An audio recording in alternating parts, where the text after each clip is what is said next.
Hello everyone, welcome back to my channel. আজ আমি আপনাদের দেখাবো পটল পোস্ত। আর এদিকে দেখো মা আমাকে সাহায্য করছে, জাতা ঘুরিয়ে তিল ভেঙে দিচ্ছে। এই তিলটা ভাঙতে জাতা ঘুরিয়ে অনেকক্ষণ টাইম লাগে।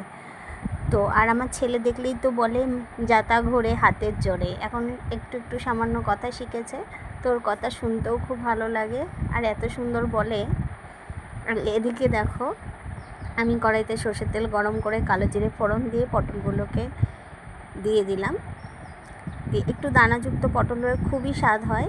আর উপর থেকে একটু স্বাদ মতো নুন দিয়ে খুব ভালো করে একটু ভাজা ভাজা করে নিচ্ছি। আর মাঝে তিলটা ভেঙে দিয়েছিল, ওই তিল থেকেই আমি তিল নিয়েছি কিছুটা, দিয়ে দেখো এবার মিক্সিং জারের বাটিতে আমি 4-5টা কাঁচা লঙ্কা দিয়েছি। আর তিলটাকে ছাঁকনিতে খুব ভালো করে ডলে ডলে ধুয়ে নিয়েছি, কারণ অনেক পাথর বালি থাকে তো সে কারণে।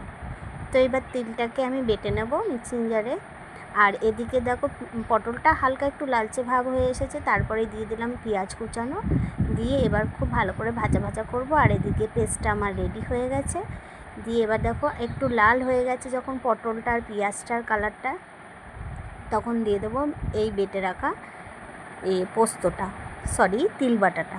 তো দিয়ে খুব ভালো করে নাড়াচাড়া করব, কষাবো আর কি, একটু শুকনো শুকনো করে। তারপরে দিয়ে দেবো মিক্সিং জার ধুয়ে একটু জল সামান্য দিয়ে খুব ভালো করে এটাকে একটু শুকনো শুকনো করতে হবে।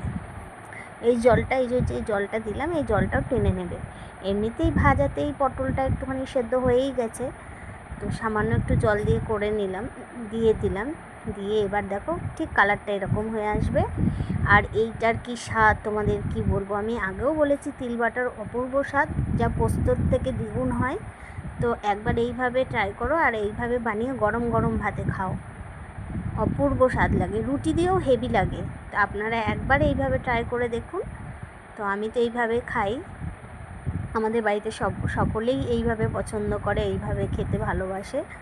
তো দেখা হচ্ছে নেক্সট টাইম, বাই। আপনারাও একবার এইভাবে ট্রাই করুন, তবেই বুঝবেন আমার কথাটা কতটাই সত্যি। তো দেখা হচ্ছে নেক্সট টাইম, বাই। ততক্ষণের জন্য অন্য কোনো রেসিপি নিয়ে আবার আমি চলে আসব। তো যতটা আমার দ্বারাই সম্ভব ততটাই করছি।